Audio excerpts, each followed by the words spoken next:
მოგესალმებით მეგობრებო, დღეს ჩვენ მივსაუბრებთ ფილოსოფოსზე სახელად იურგენ ჰაბერმასი, რომელიც იყო მეორე მსოფლიო ომის შემდგომი პერიოდის ერთ-ერთი ყველაზე გავლენიანი სოციალური თეორეტიკოსი და ფილოსოფოსი.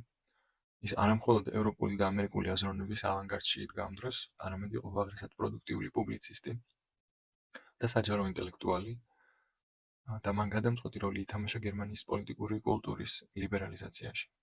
ჰაბერმასი ხშირად ფრანკფურტის სკოლის მეორე თაობის წარმომადგენლად მოიხსენიებენ, თუმცა ეს ტერმინი საქმეს გარკვეულწილად ამარტივებს და მის კომპლექსურ კავშირებს სათანადოდ შეიძლება არ ასახავს.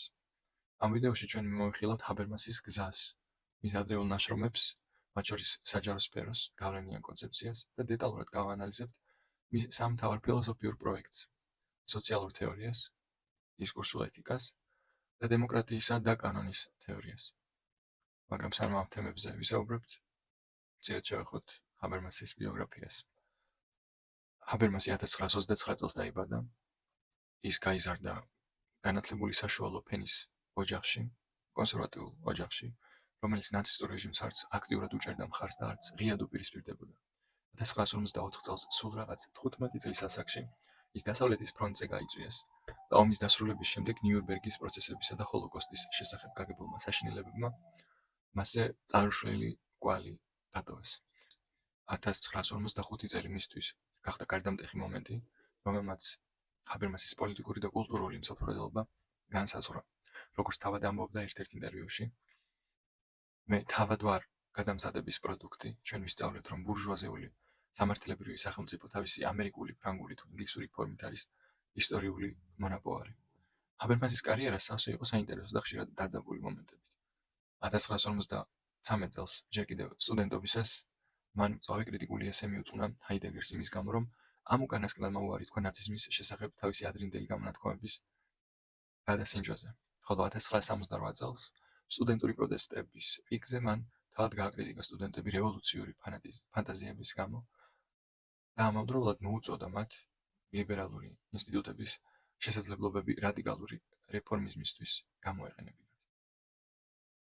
საჯარო სფეროს სტრუქტურული ტრანსფორმაცია ჰაბერმასის ერთ-ერთი ყველაზე ცნობილი ნაშრომია.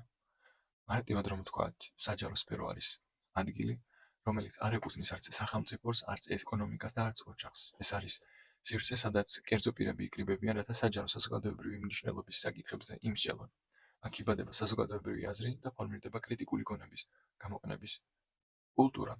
ჰაბერმასი გვიჩვენებს, თუ როგორ ჩამოყალიბდა ეს სფერო მე-17 და მე-18 საუკუნეების სალონებში და მანვე დაინახა საფრთხე მე-20 საუკუნის საკათილდღეო სახელმწიფოს ჭრალებში, პირობებში.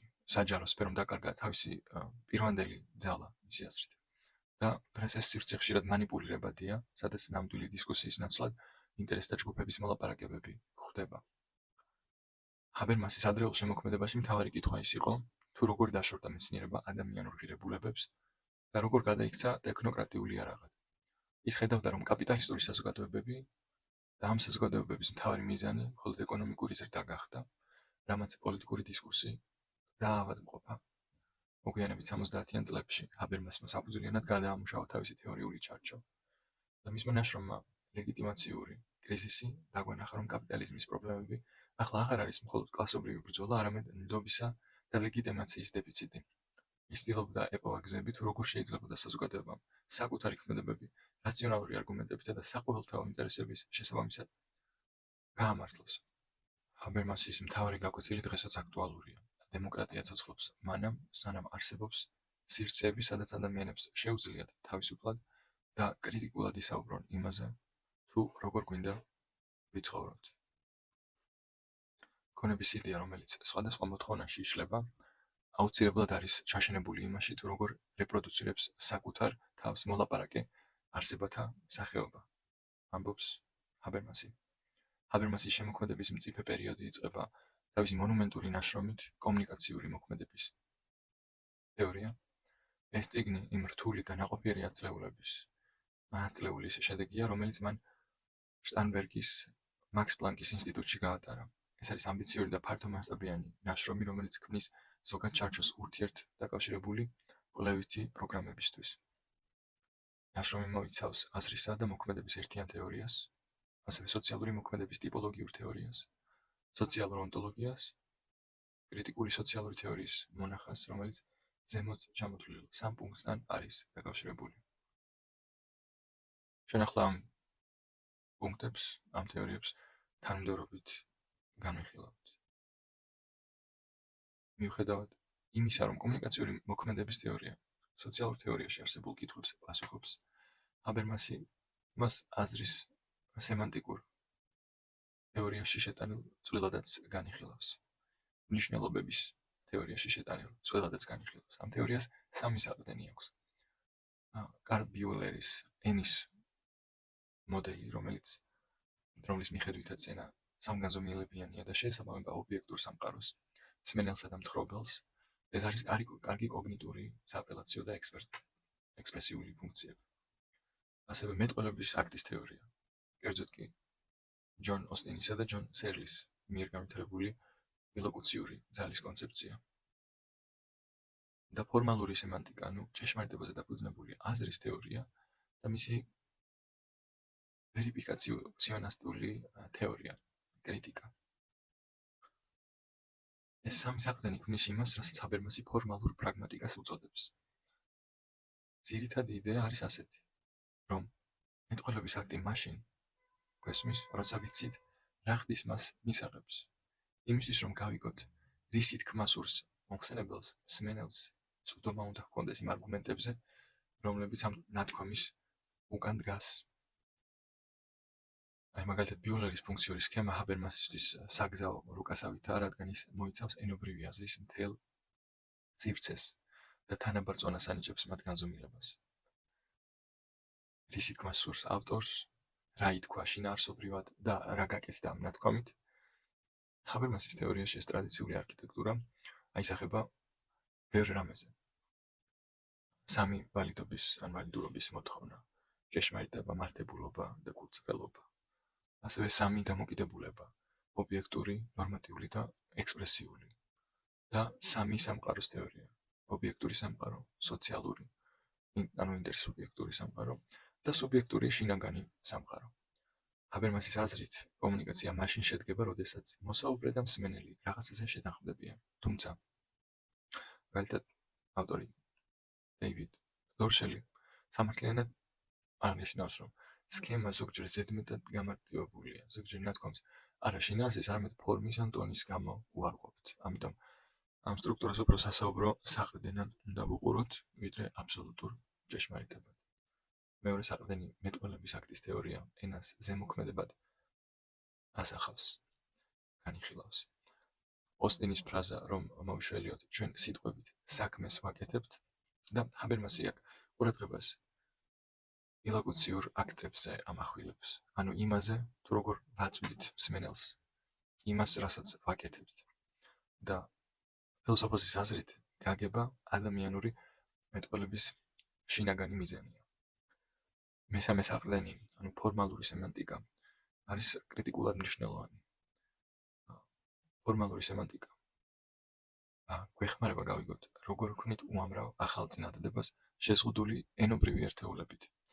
თუმცა აქაც არსებობს კრიტიკა, შესაძლოა მხოლოდ ჭეშმარიტების მოთხოვნა იყოს საკმარისი აზრის გასაგებად, ხოლო დანარჩენი, მაგალითად, მორალური მართებულობა უფრო რთული და არაპირდაპირი პროცესი. ჰაბერმასი განასხვავებს მოქმედების 4 მოდელს. არის ტელეოლოგიური, ინსტრუმენტული და სტრატეგიული. არის ნორმატიული მოქმედების მოდელი. არის დრამატურგიული მოქმედების მოდელი და კომუნიკაციური მოდელი. ინსტრუმენტული მოქმედება არის, როცა მიზნის მისაღწევად საუკეთესო გზას ვირჩევთ. არის ასევე სტრატეგიული მოქმედება, როცა მიზნის მისაღწევად სხვა ადამიანებზე ვახდენთ გავლენას. და არის კომუნიკაციური მოქმედება, როცა მონაწილეები შეთანხმებას ცდილობენ ვალიდურობის მოთხოვნებზე დაყრდნობით.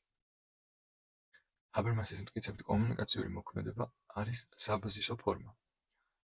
ფილოსოფოსი თვლის, რომ ინსტრუმენტული და სტრატეგიული მოქმედებები ამ უკანასკნელზეა დამოკიდებული. რადგან მათ გამოსაყენებლად ადამიანებმა მაინც უნდა გაიგონ ერთმანეთის ნათქვამი. ბევრი კრიტიკოსი ამას არ ეთანხმება და თვლის, რომ ჰაბერმასმა ვერ დაამტკიცა თუ რატომ არის კომუნიკაციური მოქმედება თქვათ შემცირებადი, რატომ შეიძლება ეს დაიყვანებოდეს. ან პირველადი მიუხედავად ამისა, ჰაბერმასის იდეა, რომ ჩვენი საზოგადოება ენაზე და შეთანხმებაზე დგას, რჩება სოციალური თეორიის მძლავრ არგუმენტად.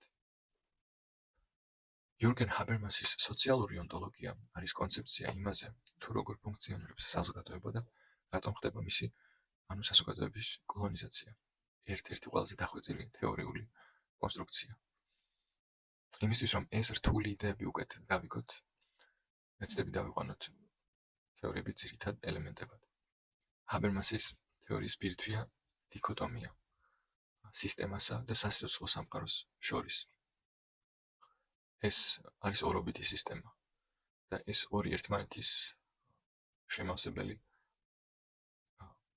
თეორია, შემავსებელი დიქოტომიებია, სისტემა და სასიცოცხლო სამყარო, რომელიც ჰაბერმასის აზრით უზრუნველყოფს საზოგადოების სტაბილურობას. სასიცოცხლო სამყარო ან სამყარო, რომელშიც ჩვენ ცხოვრობთ, არის ჩვენი ყოველდღიურობის სივრცე, ოჯახი, მეგობრები, კულტურა. აქ ურთიერთობა ეფუძნება კომუნიკაციურ მოქმედებას და შეთანხმებას.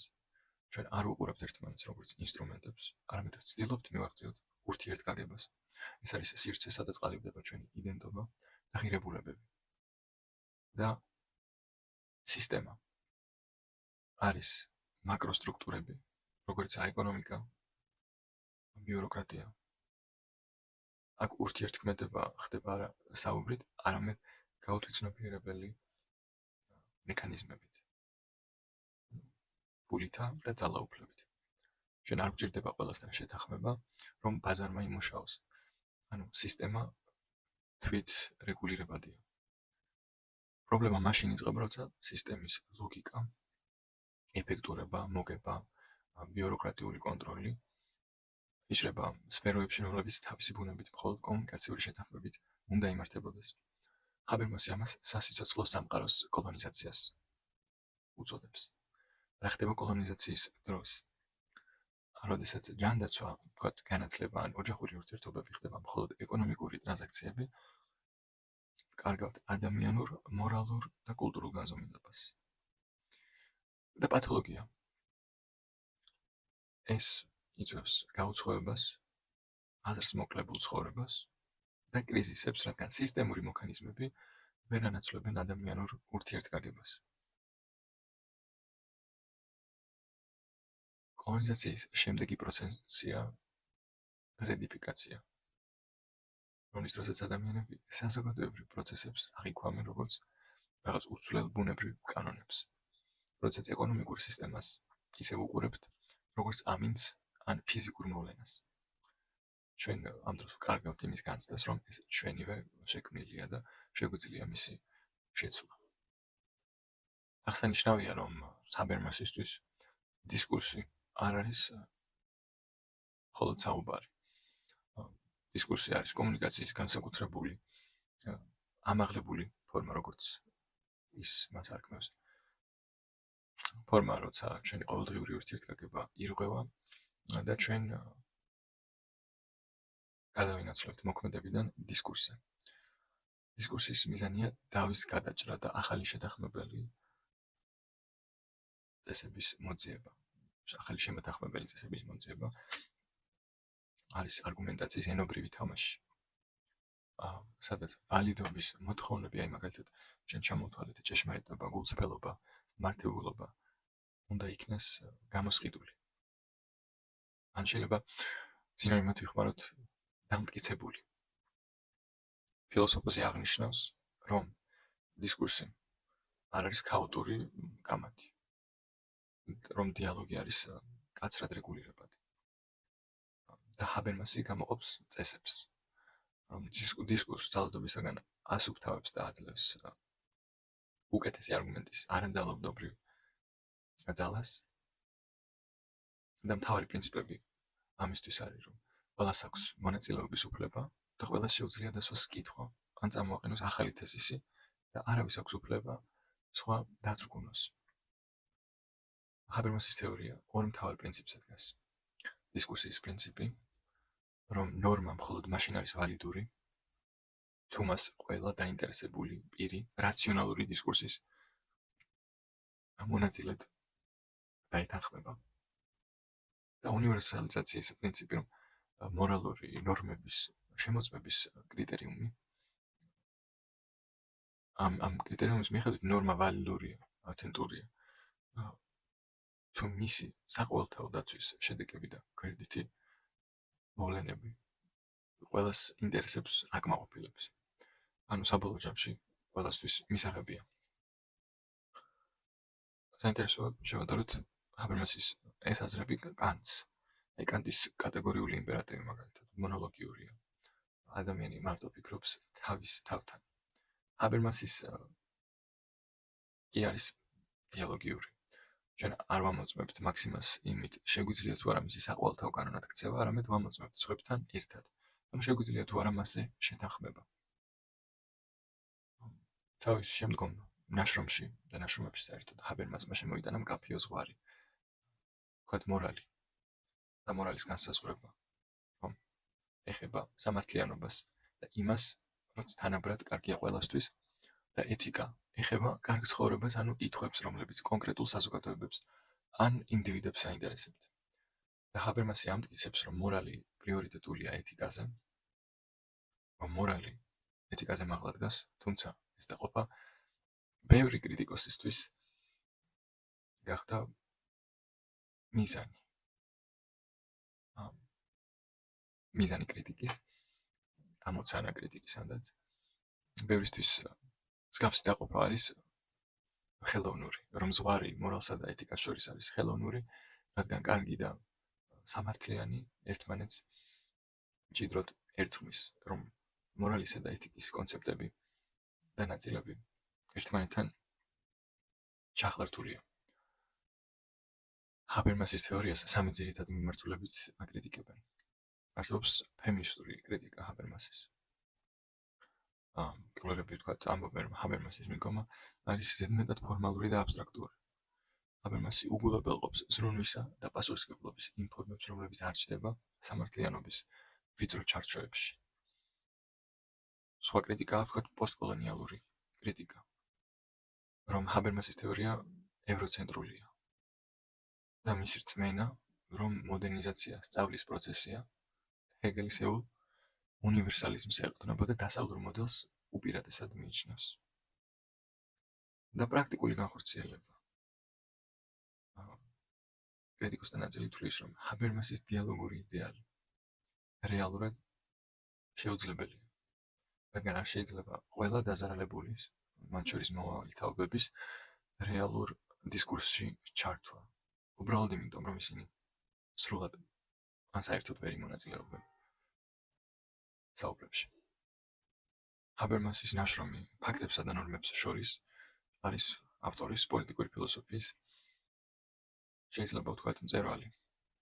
ავტორი აქციელებს დაკავშიროს ერთმანეთთან ლიბერალური უფლებები და დემოკრატიული თვითმმართველობა, რაც მანამდე პოლიტიკურ თეორიაში განიხილებოდა ხშირად დაპირისპირებულად.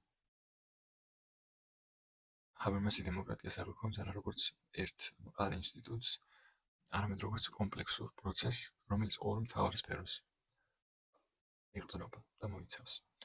არაფორმალური სფერო, სამოქალაქო საზოგადოების, ეს არის თავისუფალი ველური ბრჭყალებში დისკურსის სივრცე, სადაც მოქალაქეები მსჯელობენ, აყალიბებენ საზოგადოებრივ აზრს და ღირებულებებს.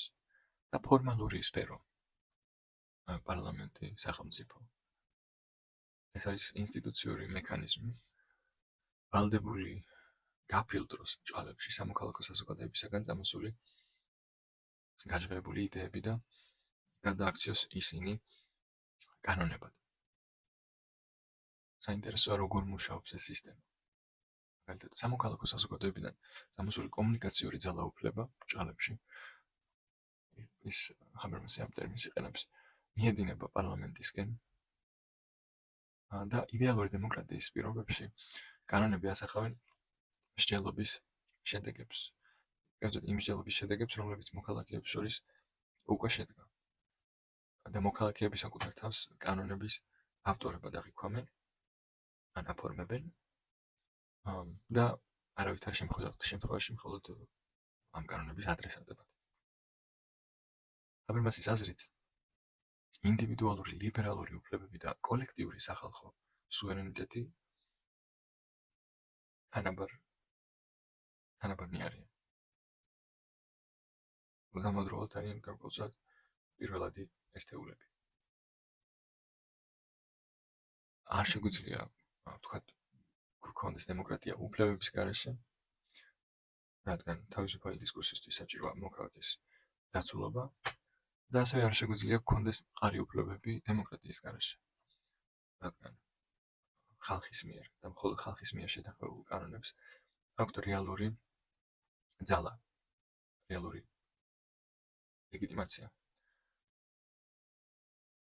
ჰაბერმასისთვის დემოკრატიის მთავარი პრინციპი დაახლოებით ასეთია. ლეგიტიმურია მხოლოდ ის კანონები, რომლებიც ყველა მოქალაქის თანხმობას მიიღებს დისკურსიულ პროცესში, რომელიც თავად არის კანონიერად გაფორმებული.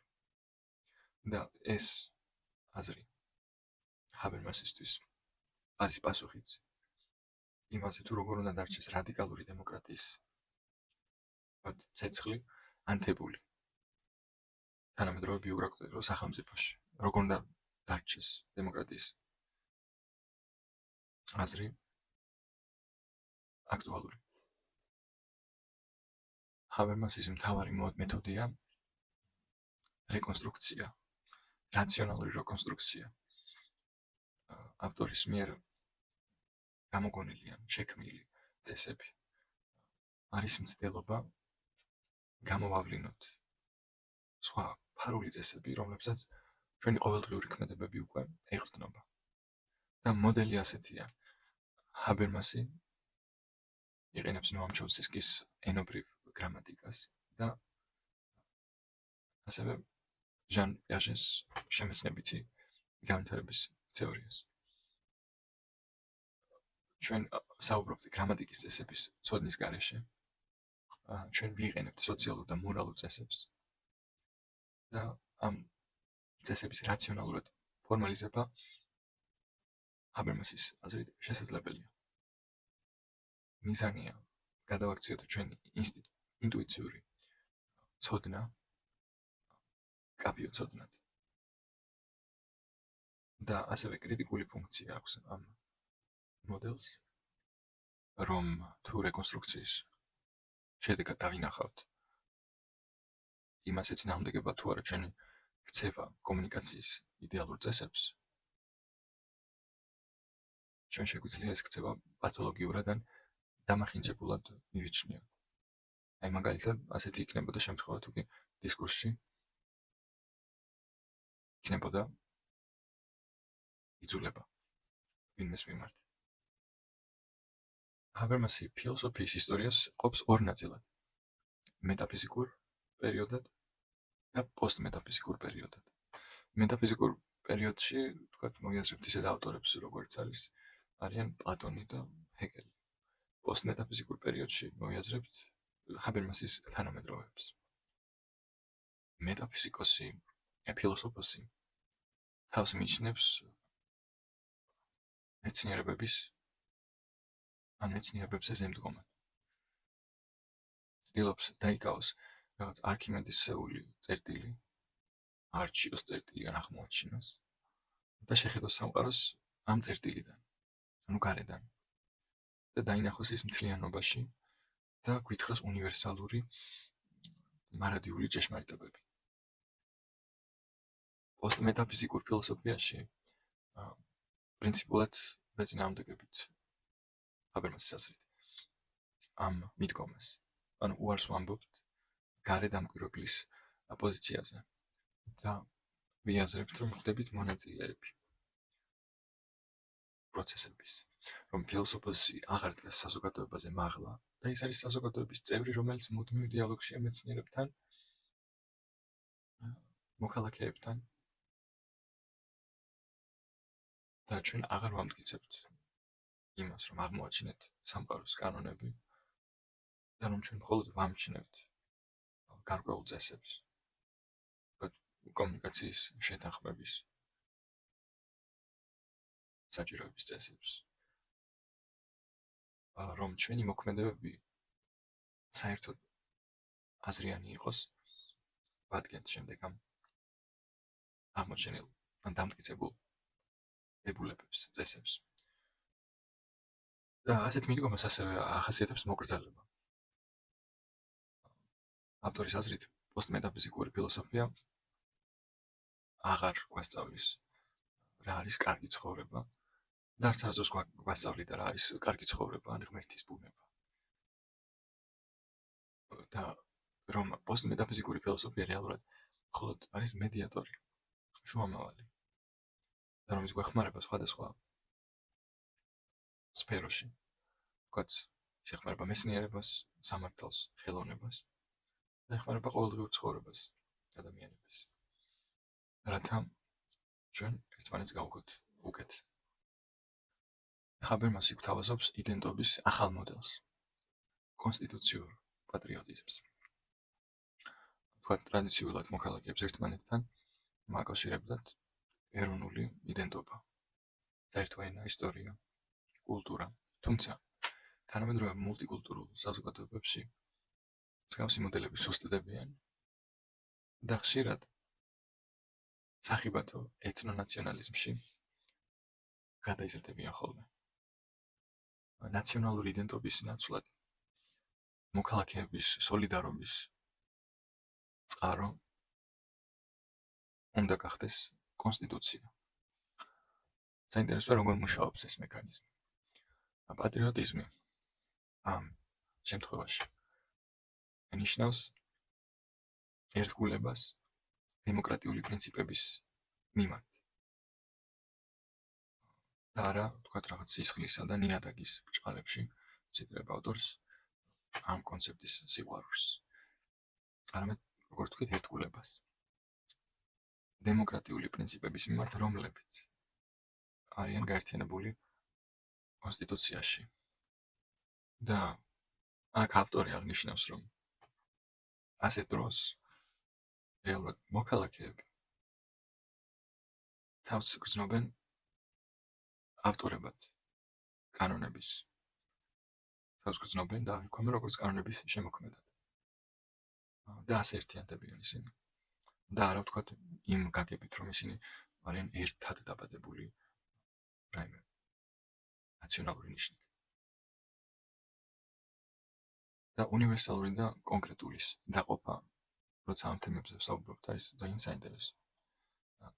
როგორც პრინციპი, ვთქვათ, ადამიანის უფლებები, ან დემოკრატიის პრინციპი, რომ უნივერსალურია, მაგრამ ერი მათ საკუთარი ისტორიული გამოცდილების მეშვეობით ინტერპრეტირებს. ისტორიული გამოცდილების მეშვეობით განმარტავს და საუბრობს ამ პრინციპებზე. ჰაბერმასი არ ემხრობა მსოფლიო სახელმწიფოს შექმნას. მსგავს იდეას. რადგან თვლის, რომ ასეთი სახელმწიფო ვერ იქნება დემოკრატიული.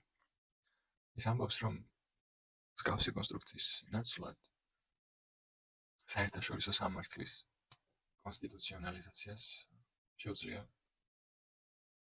შემოგთავაზოს უკეთესი ვერსია.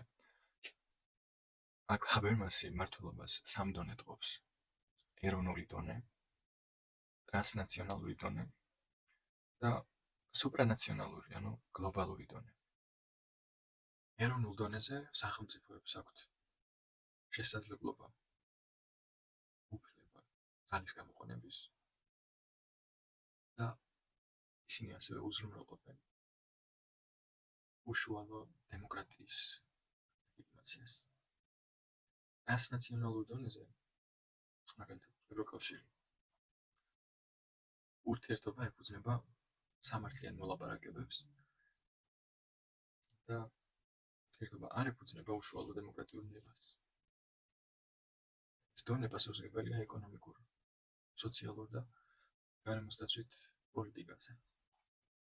ხოლო მესამეა, როგორც ვთქვით, სუპრანაციონალური დონე. შეიძლება დავარქვათ გლობალური დონე, ან შეიძლება დავარქვათ ასევე ზე ნაციონალური დონა, მაგალითი ამისი არის რეფორმირებული გაერო მაგალითად. და ამ შემთხვევაში მიზანი არის მშვიდობის შენარჩუნება და ადამიანის უფლებების დაცვა და არა ვთქვათ პოლიტიკური ნების ფორმირება. ეს დონე ეფუძნება კანონის უზენაესობას და არა ვთქვათ დემოკრატიულ პარლამენტარიზმს. და იურგენ ჰაბერმასის მთავარი არგუმენტი არის ის, რომ თანამედროვე გლობალიზებულ სამყაროში ეროვნული სახელმწიფოები ვეღარ განსაზღვრავენ მხოლოდ თავისთავად თვითონ ეროვნულ დონეზე გადაჭრან კლიმატის, ეკონომიკის ან ომის პრობლემები და შესაბამისად გვჭირდება კონსტიტუციონალიზებული საერთაშორისო სისტემა, რომელიც დაფუძნებული იქნება არა ტექნოკრატიაზე, არამედ უნივერსალურ მორალურ პრინციპებზე. ჩანაწერის ამ ნაწილში ვისაუბრებთ იურგენ ჰაბერმასის შეხედულებებზე რელიგიის მიმართ. ადრეული ჰაბერმასი ვებერისა და დიურკემის გავლენით თვლიდა, რომ რელიგია მხოლოდ ტრადიციული საზოგადოებების სამყაროსეული ხედვა იყო და არის, რომელიც თანამედროვეობაში კომუნიკაციური მოქმედებით უნდა ჩანაცვლდეს. თუმცა ფილოსოფოს მე შეხედულება შეცვალა. ის ამბობს, ჩემი ადრინდელი ჰეგელიანური ხედვა რელიგიაზე, როგორც მოვლენაზე, რომელიც თანამედროვე სამყაროში დიალექტიკურად უნდა გადალახულიყო, ნამდვილად შეიცვალა. საინტერესოა, რას ფიქრობს ჰაბერმასი რელიგიის და ფილოსოფიის მიმართებებზე. ჰაბერმასი მიიჩნევს, რომ რელიგიური ტრადიციები შეიცავს ეთიკურ სიბრძნეს, და რომ ფილოსოფია შეუძლია რელიგიური კონცეფციები თარგმნოს სეკულარულ ენაზე. მაგალითად, ღვთისხატება, რელიგიური კონცეფცია, თარგმნოს ადამიანის უფლებების სუბიექტად. ავტორი ასევე უარს ამბობს აღიქვას რელიგია და ფილოსოფია დაპირისპირებულებად, გულისხმობ გვიან ჰაბერმას, და ეთანხმება კარლ იასპერსის თეორიას, რომ გარკვეულ ეპოქებში ფილოსოფია და რელიგია ერთდროულად ფორმირდებოდნენ, ერთდროულად ისახებოდნენ და რომ დღეს ისინი უბრალოდ გაუცხოებული დაძმები არიან. ჰაბერმასი ხედავს პრობლემას თანამედროვე დემოკრატიაში. რელიგიური მოქალაქეები არიან იძულებულნი გაიყონ ერთზო ცხოვრებაში, იყვნენ რელიგიურები, ხოლო საჯარო სივრცეში იყვნენ სეკულარულები და ეს მათ დემოკრატიული პროცესის ავტორობის ნაცვლად, ამ ფორმის ნაცვლად მხოლოდ ადრესატის ფორმებად აქცევს, რაც პოლიტიკურ არასტაბილურობას იწვევს. და ჰაბერმასი გვთავაზობს ამ პრობლემის ორეტაპიან გამოსავალს. ჰაბერმასის მოდელია, ვთქვათ პირველი მოდელი, არაფორმალური საჯარო სივრცე, მოქალაქეების სიმრავლე, აქ რელიგიურ მოქალაქეებს აქვთ უფლება გამოიყენონ თავიანთი რელიგიური ენა და არგუმენტები. და ფორმალური საჯარო სივრცე, პარლამენტი და სასამართლო, ამ სივრცეებში პოლიტიკოსები და მოსამართლეები არიან ვალდებულნი რელიგიური არგუმენტები სეკულარულ ენაზე თარგმნონ, რათა ისინი ყველასთვის გასაგები გახდეს. ორმხრივი სწავლის პროცესის იდეა აქვს ასევე ავტორს. მორწმუნეებისთვის ეს ნიშნავს მეცნიერული ცოდნის, პლურალიზმის და სახელმწიფოს სეკულარული ბუნების აღიარებას. გულისხმობთ ფორმალური საჯარო სივრცის, ანუ პარლამენტისა, ვთქვათ, და სასამართლოს და სხვა ორგანოების მიერ რელიგიური არგუმენტების სეკულარულ ენაზე თარგმნას. და სეკულარული ადამიანებისთვის ეს ნიშნავს რელიგიის მუდმივი არსებობის აღიარებას, მათი წვლილის დაფასებას, ან და მეცნიერული ათეიზმის უარყოფას პოლიტიკური აგნოსტიციზმის სასარგებლოდ. ჩანაწერი ამით დასრულებულია. გთხოვთ კომენტარების სექციაში გაგვიზიაროთ თქვენი მოსაზრებები ამ თემებთან დაკავშირებით, რომელზეც ვისაუბრეთ ლექციაში. ასევე მითხრათ, რომლებია ავტორები ან წიგნები, რომელზეც გსურთ შემდგომ ვიდეოებში ვისაუბროთ. გთხოვთ გამოიწეროთ არხი, მოიწონოთ ჩანაწერები და ჩვენ შევხვდებით შემდეგ ვიდეოში.